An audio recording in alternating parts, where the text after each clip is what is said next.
Welcome to the Evolution of Mom podcast. We are your hosts, Amy and Shreese. We hope you enjoyed our last episode, The Hot Mess Express, where we were literally and figuratively a hot mess.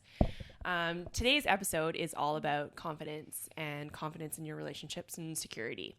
So, yeah, we really wanted to go off of, the security you have of being able to be a hot mess. And I mean, last time we really dove in on how it's important that you seek and find something in your life that gives you that sense of, I want to be here. I don't have to do this. I want to do this.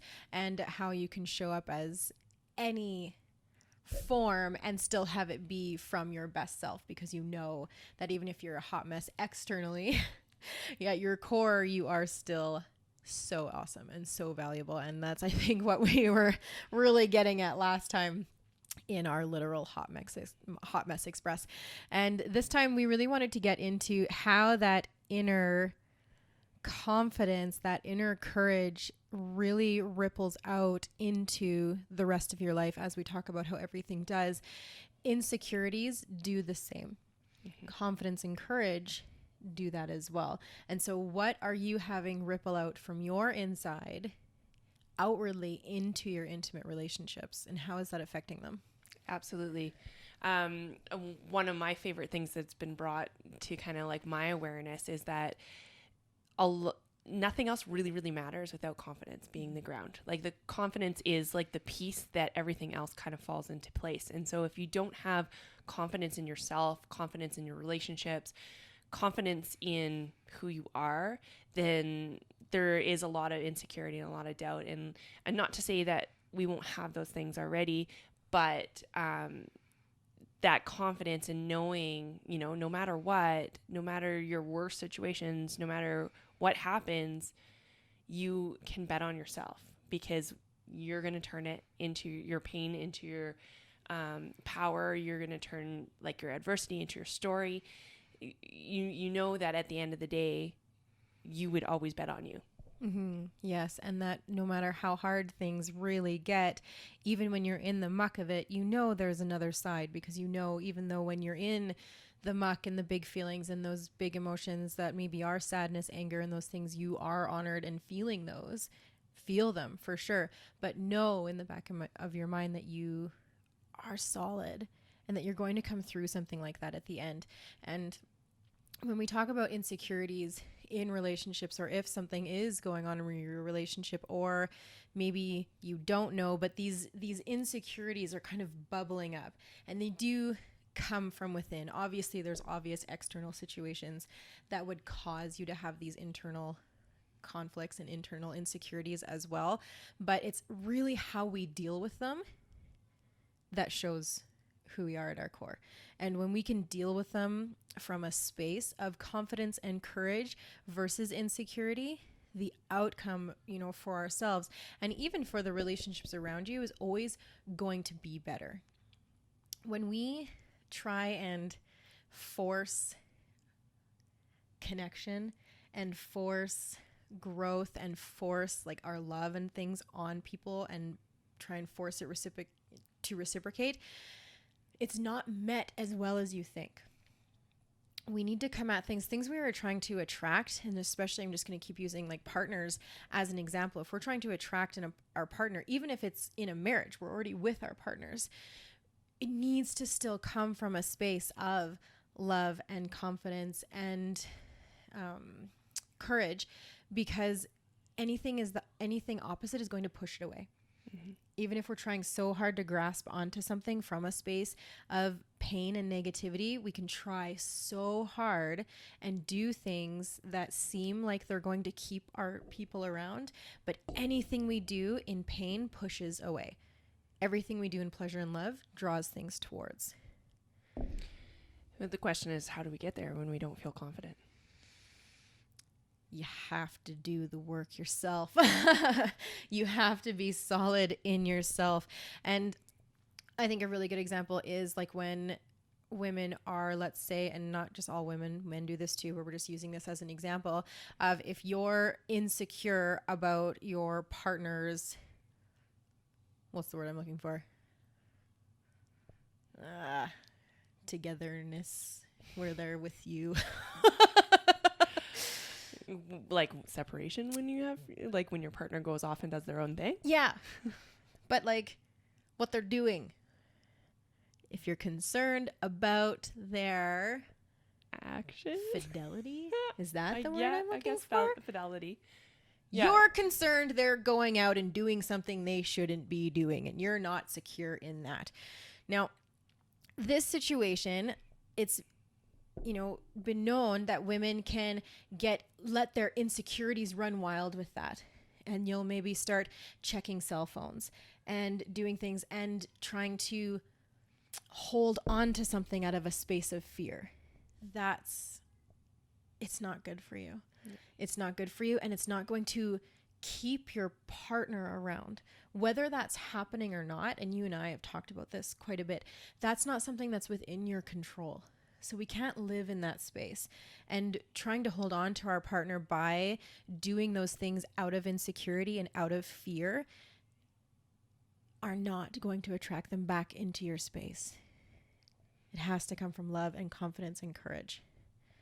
It sounds easy when you say it like that, but it's not. No, it's not. And I mean, you always too get the question of, well, is this just my insecurity, or is this actually like my gut speaking to me too? Right. So it can be tough to discern both of those things. Because like when I was in my marriage, I had insecurities that I passed off as like, okay, well maybe that like, or I had gut instincts, but I passed it off as an insecurity just because of the way I felt or whatever. And I mean, those gut instincts were actually right. So discerning the two is tough, but I guess that the only way that I can describe being able to discern the two is checking in with yourself and being like, is this something that is a story that I'm telling myself, or is this something that I feel viscerally, right? Being able to come into your body instead of out of your brain allows us that space to feel it and feel, because our body always knows all the energy. But I mean, insecurity and confidence can sometimes seem so far away. And I think it starts like, honestly, fake it till you make it. Absolutely. I'm a big believer in failing forward and fake it until you make it. And I feel that way with confidence and courage as well. And yeah, maybe you don't have confidence and courage in this arena of, let's keep using relationships, but one is going to serve you better than the other. Even if it is true, something is happening, versus if it isn't. If it isn't, you're creating a gap. Even though you think you're trying to, make things solid and be super open, and you're creating a gap when you hold them in that space. You are. And we have to come back to, like you said, ourselves. We have to come into what we can control, what our mind and bodies tell us. It's really important to get a connection with that. But as women, it's very important we hold space for what we can control and learn to let go of what we can't. Yeah. Yeah, I mean, at the end of the day, you can't control whether your partner is going to cheat or not. That's right. Sometimes if you're so insecure about it, you're going to drive your partner to do it anyways, because I mean, if you've been accused of it, you might as well, right? Yeah, I mean, and if you're constantly, but if your partner's constantly putting you in that space and checking your phone and doing all these things, that's not being attractive. I don't think there is a relationship without trust. Like you have to have that relationship in any relationship. Everything's relationship with that trust, right? And know that you're strong enough to react if something happens, right? That's right. Knowing that if your partner cheats, then you have the confidence to go, okay, this isn't for me because I deserve better. Or is this something that we can work through the ground through? And that's something at the end of the day that no one can tell you what to do. I think a lot of, when situations like that happen, a lot of external advice comes in and a lot of people's opinions and things. And you have to, again, be so good within yourself that you know what's best for you and you decide what action needs to be taken. And you can't make that decision from a space other than your own. Yeah. But it took me, like, I really had to hold on. Like, it was actually confidence that brought me out of my relationship, where I said, I know who I am and what I deserve and what I bring to the table. And if I stay, that shows my lack of worth, right? So that was I'm like, this is me leaning into my confidence that I know that I deserve this. And am I going to stick around for, however long to see if it's going to happen again? Or do I know that I deserve better? And do I know that regardless of how hard circumstances get or how low you go as a couple, that I deserve to always be chosen at the end of the day, right? Yep. And like you said, especially by yourself. You need to choose yourself. And coming down to it always is when your life is crashing around you, you have to focus inward. You have to focus on yourself. You're the one who's going to be able to get you out of whatever crash is happening. I love using the analogy of the plane. When the plane's going down, what do they say? They say, put your own mask on first so that you can survive to, help everyone around you. And life's the same. When life's crashing, you need to serve yourself and find out what that is. So being confident in yourself comes with work. It comes with doing the things. All the things we've been talking about leading up to this episode is so important. And as always, that's going to ripple outward for you. Yeah, I think it comes back, like we talked with Alan and Amelia and stuff too, about holding on to the woman that you want to become, right? Who are you and who do you want to become? And does what you're doing align to it? And if you have that insecurity about who you want to become and you're like, oh, well, can I get there? It's a matter of just taking the steps in that direction. And you build confidence along the way, the more that you show up as you. And the more little wins you have, the more wins that you recognize, that you allow yourself to celebrate, the more your brain is literally triggered. Sorry about the dog. Yeah, there's a dog. Literally triggered into thinking, oh my gosh, I love these wins. I want more. Yeah. The more I have, the more I want. So your brain is going to work for you in that way that it's going to create confidence and courage as you go. But it's definitely about taking those first steps into that space that you need to and recognizing what that space even is for yourself. Yeah. I know confidence, for one, is keeping promises to yourself. Big time. Like that's it. That is the quickest way to grow confidence, because I know that even in relationship, I've betrayed myself a lot of times for friendships, for intimate partnerships. And that made me insecure, and that made me not feel good about myself. And so then I lost that confidence, and confidence came from, no, I do deserve to be treated like this, and keeping those promises to myself and not betraying myself for the sake of like chasing love, but knowing that I was worthy and deserving of it right away. And that's another thing that you can start to practice and compound is keeping promises to yourself. All the little things that you let slide throughout the day that you tell yourself you're going to do, or tomorrow's the day I'm going to do this, start on one of those. Start on one of those. I mean, I even had a woman who her thing was going to be, before I do anything, I'm going to brush my teeth in the morning, because sometimes I get so busy I don't do it till like 11 o'clock, she said. And I said, okay, that's perfect. And that's what she did.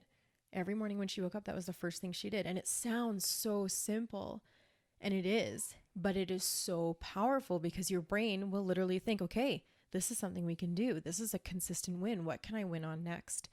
And those little things that seem so simplistic are the ones that matter when you do them consistently. I think we like to have these big wins and these big moments. We're going to pick this big thing, and sometimes that's not sustainable. And so when we pick things that are too big and too out of our ordinary, too fast, we fall away because it's too hard. We're not used to being there yet. It's all about those little steps. Picture a ladder with a bunch of little rungs close together versus a ladder with a big gap in between each one. Which ladder looks better? Which ladder do you want to climb? I don't want to climb the one with the big gaps where I'm like, reach, like, ugh. No, like I want the little rungs. I want the little steps, because that's going to get me where I want to go faster and with ease. Yeah, you may have to take more of them, but that's right. You'll get there eventually, right? And maybe a little bit easier with less effort. Yes. So absolutely. Yeah. I mean, it and confidence too, like if you are going for those little things, those little like steps that you're looking for, sometimes you're going to miss the boat on them. And knowing that, okay, you know what, today was today and it is what it is, and letting that go and allowing yourself to kind of keep going, moving forward and being like, okay, that might have fallen last week or yesterday, but today I'm going to go right back on the boat. And when you jump back on the boat, that also builds confidence. That's right. And it's so often we can like fall off that wagon, and then we're sitting there going, we went from boat to wagon, but we can fall off the wagon, and then we're gonna, oh well, shit, everything's crap now. Yeah. Guess it's, I gotta stop everything. Right? I'm the worst. I can't do it. No. Yeah. Hop back on. Hop back on as soon as possible, or reevaluate, because that may not be something that's aligning with you anymore, and it might need to change. Yeah, that's another really good point too.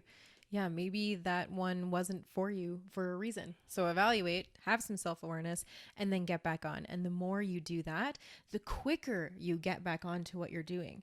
Yeah. Right? Like, we're not perfect. We fall off of our things all the time. But with our growth and with our awareness, we notice we pick it back up faster than maybe we would have before. Yeah. So it's a growth journey. It's always about being aware, having a mindset around it, and knowing what serves you and what doesn't. And yeah, I think really evaluating in your life what you have control over and what you don't. Mm-hmm. That is so freeing for women. We hold the weight so much of things that we have no control over. Mm-hmm. We don't. When, like, going back to partners, when our partner steps out the door, in reality, we don't have any control over what they're going to go do. So there is no point in sitting there and stewing about it and letting that weigh on us and having that energetic exchange when they come back. Like you said, it's going to happen if it's going to happen. And then, you can decide what's best for you in that moment. But with everything, with our children, with our work, with our other like friendship relationships, there's so much that we have weight for that we don't have control over at all. And so life becomes easier and more weightless when we let those things go. And it honestly gives us more space for things that matter in our mental space. It gives us more space for things that matter. And it feels like, honestly, you have more time in your day. Well, and like, if you picture like holding onto a rope, right? Like, your partner is the rope and you're holding on to it. If you're gripping it super, super tightly and using all these muscles, like, that's freaking exhausting. And it's exhausting on the other side, right? But letting that rope go and allowing it to free flow, that takes way less energy, and both partners get that freedom with it, right? Mm-hmm. And I like to liken it to the fact, like, what attracted you to that partner probably had a lot to do with maybe some of your insecurities now. And you have to remember that, whether they were outgoing, whether they were like a little bit flirty, whether they were whatever they were, right? That was part that attracted you. And then I don't like the mentality where we're like, okay, you're with me now, so you can never be attracted to somebody else ever again. Yeah. Like, no chatting, no flirting, no nothing, right? Like, I'm the only one that gets this source. And not to say that there is definitely a line, like there is for sure a line, but if your partner's outgoing and like just likes to socialize, and let him, right? Yeah. Let him, because he's not going to feel his best self if he's like kind of hiding who he is, right? And you have to be confident enough with yourself to know that he's coming home to you at the end of the day, right? Mm-hmm. Absolutely. And if he doesn't, you'll pick yourself up. Mm-hmm. And you have to, trust that you can do that, and trust that that is going to happen. And that's what creates a beautiful relationship and a beautiful energy between couples. If you send them out and say, no, I trust that you're going to go be who you are, and I love you for who you are. Go, and I'll be here when you come back. That's such a better energy than you sending them out with all of whatever insecurity thoughts you have, and then having them come home and you having that energetic exchange. That is pushing people away in any kind of relationship, right? Pain pushes away regardless. You can try and hold on and pull as much as you want, but it's going to push someone away. Pleasure, joy, and love pushes something towards you. Just like when we're doing journeys for ourselves and transformations for ourselves, whether it be physical health, mental health, when we do things out of hate and pain, it actually doesn't work well for us. Like me, I use the example of I used to try and hate my body healthy. Yeah. That doesn't work. Doesn't work. It doesn't work. You can try and you can work really hard at hating yourself and hating your body so that you get better, but it's not the best path. It's not the easiest path. It's not the healthiest path, and it's not going to get you where you're going to go. Relationships are the same because the relationship with yourself, right? It's love, trust, letting go of what you can't control is so powerful. Yeah. I like to ask myself, what would love do? Beautiful. But in that token too, because we can say, what would love do for our partner? And that sometimes betrays our own self, right? So what would love do without the expense of betrayal? So your self-love comes first. What would love do? What would love do for you first? And then what would love do for somebody else first? That's beautiful. I love that. And when we put it out in that space, and again, letting go of what we can control, then you also don't hold when something does happen. You have this different perspective of it instead of it being your fault. It being, oh, it must have been something I had done. It must have been, or the resentment builds, right? There's a lot of resentment that builds between couples when all of this stuff happens. But if you can come at it from a whole space yourself, in a confident and loving space yourself, you can heal better if something does go wrong, because you know that you stayed in congruency with yourself. You know that you were the best that you could be, and that it's going to be okay for you, and that you can come at it from that space instead of a space of resentment and, well, I must have done something, or, right, because that's not a healthy space we want to be in at all. So again, like you said, what would love do for yourself? Takeaway. Let go of what doesn't serve you. Let go of what you can't control, and take those baby steps for yourself to build that confidence, build that courage, build that solid core, so that is what is expanding out into your relationships. Yeah. I think my takeaway would be, my consistent action would be to find those little small things that you can do consistently and build that confidence, build that winning mentality. Thank you, everyone, for joining us. If you found value in this episode, please share. Share could change somebody's life, because you never know who needs to hear it. And as always, don't forget to put yourself first, because you can't pour from an empty cup. Yes, self-care is selfless. Thank you so much for being here. Next episode, we're very excited about. We have a very special, very lively guest for you guys, so we can't wait to launch that one. So we will see you there next time. Thank you for being here, and thank you, as always, to the Next Level University. We'll catch you guys next time. Bye.